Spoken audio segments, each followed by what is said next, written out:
32 से जो छतरपुर का मामला है, जो प्रशासनिक अधिकारी वहां पहुंचे थे वो सभी जेल जाएंगे, सब जेल जाएंगे सीधे सीधे सीधे और लंबे टाइम के लिए जाएंगे। पर वो तो इलीगल बता रहे थे ना, घर को अवैध रूप से बनाया हुआ। मैं बिना कुछ कागजात देके बता रहा हूँ, जेल जाएंगे, क्योंकि एक दिन के अंदर 48 घंटे के अंदर अंदर कोई कानूनी कार्रवाई होती है। अधिकारियों ने जो पोस्ट डाला, कलेक्ट्रेट के ट्विटर अकाउंट से एक पोस्ट आता है कि साहब देखिए मुख्यमंत्री के आदेश पर नस्तो नाबूद कर दिया गया, ये शब्द उन्होंने मैं इसीलिए तो कह रहा हूं, और मुख्यमंत्री ने अभी तक खंडन नहीं किया है, इसीलिए मुख्यमंत्री साहब भी इसमें मुलजिम बनेंगे। या तो वो खंडन करके इसके खिलाफ भी जेल जाएंगे। जब मुलजिम बनेंगे, सजा होगी, जेल नहीं जाएंगे क्या? कानून से ऊपर है? कानून से ऊपर तो कोई नहीं है ना देश में, मोदी जी भी नहीं है, खुद चंद्रचूड़ साहब भी कानून से ऊपर नहीं है, राष्ट्रपति महोदया भी कानून से ऊपर नहीं, सब कानून के नीचे है। खास तौर पे जो छतरपुर का बुलडोजर है, जो लोग जेलों में है ना, उन्हें तो हम बहुत आराम से छुड़वा लेंगे, उसके लिए मुझे कोई चिंता की आवश्यकता नहीं है, बहुत आराम से छुट जाएंगे, क्योंकि झूठे मुकदमे वो साफ नजर आ रहा है, झूठे मुकदमे। असली चैलेंज ये है कि हम उन सभी अधिकारियों को लंबे लंबे टाइम के लिए, यानी कि उम्र कैद तक की सजा दिलवाएं, जिन्होंने ये कार्रवाई की है गैर कानूनी, गैर संवैधानिक तरीके से। असली चैलेंज ये है, और इन्वेस्टिगेशन इस प्रकार से हो कि उनके राजनीतिक आका कौन थे पीछे, उनको भी जेल भिजवाने का काम करें, वो कार्रवाई होगी, उसी से ये बुलडोजर राज रुकेगा, वरना रुकेगा नहीं। और ये काम कैसे करेगा कौन, सवाल तो यही है। देखिए, मैंने तो बोल रखा है, मैं वहां जाना चाहता हूं। आरएसएस के लोग आमतौर पे क्या करते हैं, 2-4 लोग भेज देते हैं और वो पीछे से पीसफुल प्रोटेस्ट को खराब करने के लिए वो पत्थर फेंक देते हैं। मैं हालांकि इस बात को पूरी तरीके से झूठ मानता हूं कि वहां ऐसा कुछ हुआ है छतरपुर में, जब तक कि मैं अपनी आंखों से सबूत नहीं देख लूंगा। लेकिन अगर ऐसा हुआ भी है तो उनका घर तोड़ने की कौन सा कानून है? उनसे नारे लगवाने की एक भी पुलिस का वो अधिकारी जो साथ चल रहा था, और उसके सीनियर ऑफिसर्स जिन्होंने अभी तक उन पुलिस अधिकारियों के खिलाफ एक्शन नहीं किया, जेल जाने से नहीं बचेगा। जो उस प्रकार के नारे लगा रहे थे, कौन हमारा बाप है और कौन हमारा वो है। जो पॉलिटिकल पार्टी इस वक्त ये छतरपुर की घटना में, ये इतनी बड़ी घटना है, नहीं खड़ी हो रही इस वक्त, वो सब के सब आरएसएस के एजेंट जो बैठे हैं ना, वो अपने लीडर्स को बरगला रहे हैं। मैं नहीं मानता किसी भी पार्टी का नेता ऐसा होगा जिसका दिल ना रो रहा हो कि ये किया क्या है। उत्तर प्रदेश से शुरू हुए बुलडोजर अब हर एक राज्य में नजर आने लगे हैं।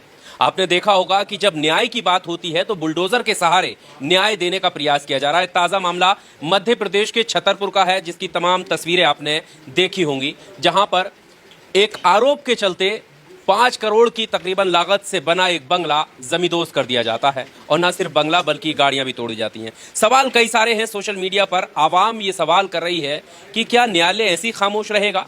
इन तमाम कानूनी तौर पर चीज़ों को जानने के लिए हमारे साथ सुप्रीम कोर्ट के सीनियर एडवोकेट महमूद पराचा जी हैं, इनसे हम बात करते हैं। सर, सीधा सवाल जनता का यही है कि जब गैर संवैधानिक काम हो रहा है तो न्यायालय ऐसी खामोश बैठा रहेगा?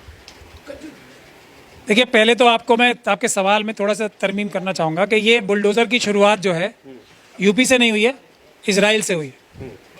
इजराइल से जो आरएसएस के लोग जाके ट्रेनिंग लेते हैं, वो वहाँ की सारी बातें आके अपने देश में लागू करते हैं, और अपने देश का भी उसी तरीके से बेड़ागर्क कर रहे हैं जैसा इजराइल का बेड़ागर्क हो रहा। तो एक बात तो ये है। दूसरी बात ये है कि न्यायालय बैठे हुए न्यायाधीश कोई फरिश्ते तो है नहीं, वो भी आप और मेरी तरह इंसान है, उनके ऊपर भी दबाव है। 4 सुप्रीम कोर्ट के जजेस हाँ इस बात को खुल के कह चुके हैं प्रेस कॉन्फ्रेंस के माध्यम से कि हम पे दबाव है। अब ये जनता का काम है ना कि अपने नौकरों को, जो कि सुप्रीम कोर्ट के और हाई कोर्ट के और दूसरे जजेस हैं, उनकी हिफाजत में खड़े हो पीसफुल प्रोटेस्ट के जरिए, तभी तो उनके नौकर बहादुरी से काम कर पाएंगे, ईमानदारी से काम कर पाएंगे। वो हम कर नहीं रहे। देखिए, मैं अपना ही जो लेटेस्ट जो ये छतरपुर में हुआ है, मैं अपना ही एग्जाम्पल दूँ कि वकीलों की एक लिमिटेशन होती है। बहुत सारे लोग जो नेता अभिनेता हैं, वो तो सोशल मीडिया पे अपने बहुत सारे फॉलोअर्स बढ़ा लेते हैं, अपने कुछ आजकल तो पैसे भी बहुत ज़्यादा मिलते हैं, वो बढ़ा लेते हैं, वो न्यूज़ दिखा के। कुछ जाके वहाँ अपनी फ़ोटो भी खिंचवा लेते हैं। कुछ जाके फ़ोटो इसलिए भी खिंचाते हैं कि जो सरकार है, जो आरएसएस है, बीजेपी है, वो भेजती है कुछ लोगों को जाके कि जाओ, लोगों का जो गुस्सा है, जो स्टीम है, उनकी निकालो। उनको जाके ये कहो कि चलो अब तो जो हो गया, इनसे लड़ने का कोई फ़ायदा नहीं है, ये तो बड़े ख़तरनाक लोग हैं, एक काम करते हैं, हम तुम्हें छुड़वा लेंगे यहाँ से, और जो हुआ सो हुआ, उसे भूल जाओ।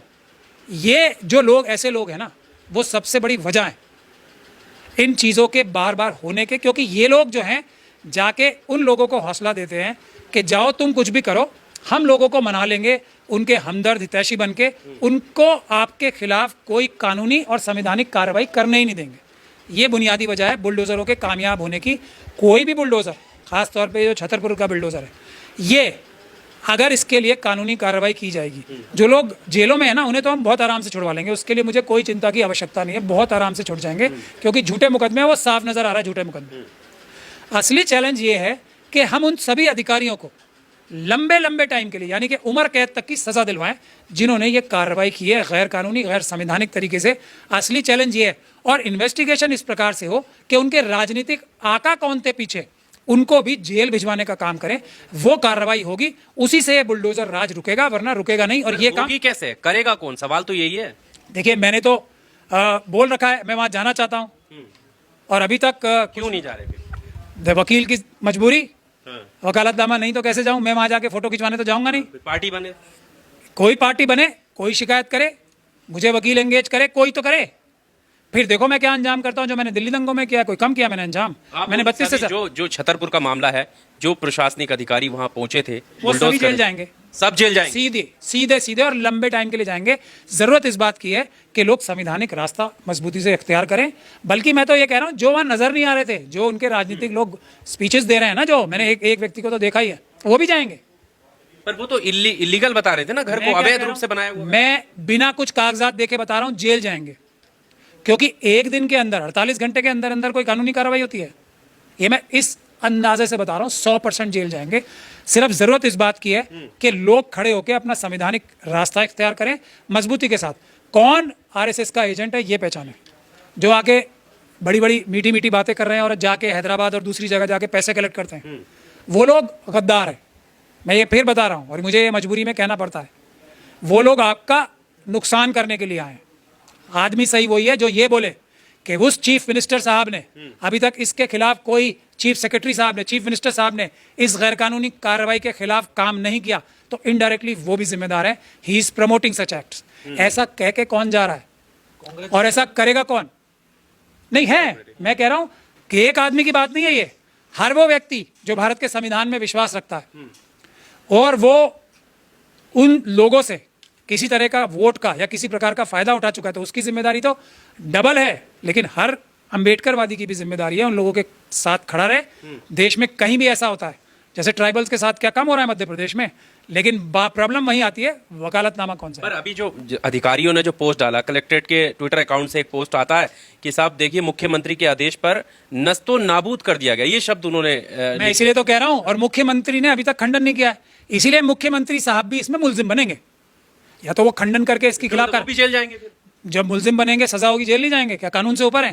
कानून से ऊपर तो कोई नहीं है ना देश में, मोदी जी भी नहीं है, खुद चंद्रचूड़ साहब भी कानून से ऊपर नहीं है, राष्ट्रपति महोदया भी कानून से ऊपर नहीं, सब कानून के नीचे है। तो ये करने की बात है, अपने भारत के संविधान की ताकत को समझ के उसका इस्तेमाल करना ही हमारा मिशन सेव कॉन्स्टिट्यूशन का ध्येय है, हमारा मोटिव है, और उसी पे हम काम करते हैं। हम किसी को सर समझने की तो बात है कि संविधान के जो राइट्स मिले हुए हैं संविधान द्वारा, उन राइट्स के तहत ही तो प्रोटेस्ट के लिए गए थे, या राइट के तहत ही तो ज्ञापन देने के लिए गए थे, और हुआ क्या? तो प्रशासन के सामने एक आवाम जो है मुसलमान, वो क्या कर सकता है? मुसलमान नहीं, कोई भी कमजोर व्यक्ति, 2 अप्रैल 2018 का एग्जाम्पल दो, क्या SC/ST एक्ट जो गैर कानूनी था, जो सुप्रीम कोर्ट ने माना कि हमारी पुरानी वाली जजमेंट गलत थी, जो सरकार ने उसकी अमेंडमेंट की, कितने लोग मरे थे? 23 लोग मरे थे। वो कौन थे?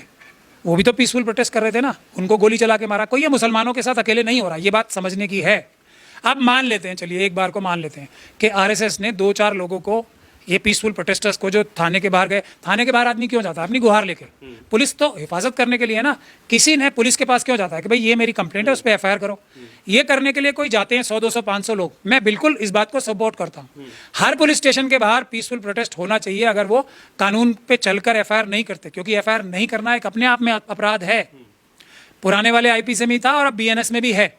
तो ये पुलिस के खिलाफ भी FIR कराने जाना चाहिए थाने में। मैं तो ये कहता हूँ, पीसफुली लेके पीसफुल प्रोटेस्ट करना चाहिए। अब चलिए RSS के लोग आमतौर पे क्या करते हैं, 2-4 लोग भेज देते हैं और वो पीछे से पीसफुल प्रोटेस्ट को खराब करने के लिए वो पत्थर फेंक देते हैं। मैं हालांकि इस बात को पूरी तरीके से झूठ मानता हूं कि वहां ऐसा कुछ हुआ है छतरपुर में, जब तक कि मैं अपनी आंखों से सबूत नहीं देख लूंगा। लेकिन अगर ऐसा हुआ भी है तो उनका घर तोड़ने की कौन सा कानून है? उनसे नारे लगवाने की एक भी पुलिस का वो अधिकारी जो साथ चल रहा था और उसके सीनियर ऑफिसर्स जिन्होंने अभी तक उन पुलिस अधिकारियों के खिलाफ एक्शन नहीं किया, जेल जाने से नहीं बचेगा। जो उस प्रकार के नारे लगा रहे थे, कौन हमारा बाप है और कौन हमारा वो है, ये बाप और करना पाप है। वो बेटा और बाप भारत का संविधान ऐसा सिखा देगा, दोबारा पुलिस की नौकरी करते टाइम सिर्फ संविधान याद आएगा, किसी नेता अभिनेता का फोन याद नहीं आएगा कि ये कर लो तुम। ऐसा सबक सिखाया जा सकता है उनके सुपीरियर ऑफिसर्स को, उनकी तो बात ही छोड़ दीजिए। लेकिन जरूरत क्या है, संविधान को पूरी तरीके से प्रयोग में लाया जाए।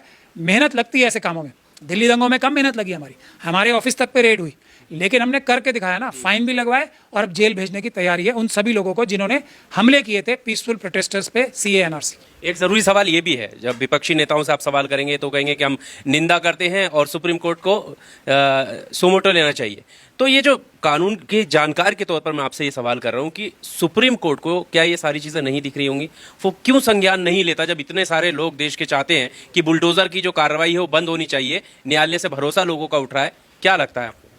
देखिए, स्वतः संज्ञान लिया नहीं, अभी तो लिया स्वतः संज्ञान एक, तो वो पूरे दिन लिया है ना, पूरे दिन। ये भी दावा करते हैं कि एक भी मामले पे मुस्लिम के या SC/ST के मतलब सपोर्ट में कोई ऐसा लिया हो कि हाँ उन्हें फायदा हुआ। देखिए, वो तो निर्भया कांड में सुओ मोटो लिया और बड़ा अच्छा काम किया, इसमें भी करेंगे, पूरी ताकत लगाएंगे। एक और कांड है हाथरस का कांड, उसमें सुओ मोटो लिया है और वो सुओ मोटो ना लेते तो ज्यादा अच्छा रहता। आप ये देखो ना, सुओ मोटो से कुछ नहीं होने वाला, आंदोलन आंदोलन आंदोलन। तब हाथरस के लिए आंदोलन हुआ था। ये तो खैर उनको एक डायरेक्ट आई साइट बन जाती है, कहीं अगर कुछ खास कम्युनिटी से आए हुए लोग हों तो सुप्रीम कोर्ट की भी जो 6/6 की नज़र हो जाती है, प्रधानमंत्री की भी 6/6 की हो जाती है, होम मिनिस्टर साहब की तो 6/6 रहती है। लेकिन तब जब SC/ST OBC और माइनॉरिटीज़ की बात आती है, हमें तो आंदोलन करना पड़ेगा जब कहीं जाके चश्मा उठाएंगे, देखेंगे अच्छा ये तो कुछ ज़्यादा नहीं हो रहा, बड़ा दूसरा वाला चश्मा ला दो, मुझे धुंधला नजर आ रहा है, लाओ दूसरा चश्मा देखें, तीसरा चश्मा देखें। आंदोलन बढ़ता रहेगा, जब सामने आ जाएगा, जब संज्ञान लेंगे, सुओ मोटो भी लेंगे, जैसा SC/ST एक्ट के तहत 2 अप्रैल 2018 को लिया था और अपनी जजमेंट को इतना क्रिटिसाइज किया था, लेकिन आंदोलन के बगैर नहीं होगा, भूल जाएं। नहीं सर, आप लोग कहते हैं कि बुलडोजर चल रहा है लगातार और गैर कानूनी है और वो रुक भी नहीं रहा। आप लोग सर, आप कानून का हवाला भी देते हैं, तो आप गलत हैं या बुलडोजर गलत है, सरकार गलत है? हम लोग गलत हैं, हम लोग नाकारा हैं, क्योंकि हम अपराध नहीं रोक पा रहे, जबकि भारत का संविधान हमें पूरी ताकत दे रहा है। ये हमारे अपने अंदर कमी देखनी चाहिए हमें, और किसी की कमी नहीं है, बिल्कुल नहीं है। उन लोगों की कमी है जो हमारे मसीहा हैं, उन लोगों की कमी है जो हम लोगों के लीडर हैं, उन लोगों की कमी है जो हमारी आवाम है, जो ऐसे लीडरों को बेइज्जत करके बाहर नहीं निकालती। बिल्कुल कमी है। किसी ऐसे व्यक्ति को जिसको तुमने वोट दिया है, उसको घुसने मत दो अपने घर में। हिफाजत के लिए जरूरत नहीं है, भारत का संविधान बहुत है, किसी की जरूरत नहीं है। ये कौन सा तरीका है? तो RSS और BJP से ज्यादा मैं ये समझता हूं जिम्मेदारी है, और पॉलिटिकल पार्टीज ने इसका बड़ा नुकसान उठाया है, पहले भी, आगे फिर उठाएंगे अगर खड़े नहीं रहेंगे साथ में। देश की जनता को कम्युनल समझते हैं ये लोग, 90% तो SC/ST OBC हैं, वो तो कम्युनल नहीं है। ये जो अंदर मानसिकता है ना, जो RSS और BJP के लोग हर पार्टी में घुसे हुए हैं और उनकी टॉप लीडरशिप को बरगलाते हैं कि कम्युनलाइज हो जाएगा, कोई कम्युनलाइज नहीं होगा। किसी मजलूम के साथ खड़े होना, भारत की हर एक SC/ST OBC को खुशी होती है किसी भी मजलूम के साथ, क्योंकि उसका दर्द का रिश्ता होता है। हर एक SC/ST OBC के व्यक्ति ने ये दर्द का रिश्ता महसूस किया है हर एक दूसरे व्यक्ति से, क्योंकि सबके साथ जुल्म होते हैं, तो वो खुश होता है। लेकिन 10% लोगों की अगर चिंता करनी है, और 10% लोगों में भी बहुत सारे ऐसे लोग हैं जिन्हें दुख होता है, लेकिन RSS और BJP के एजेंट जो हर बड़ी पार्टी में बैठे हुए हैं, वो अपनी पार्टी को बर्बाद करके ही छोड़ेंगे, हर एक अपनी पार्टी को, ऐसा मेरा मानना है। किसकी तरफ इशारा है? सबकी तरफ।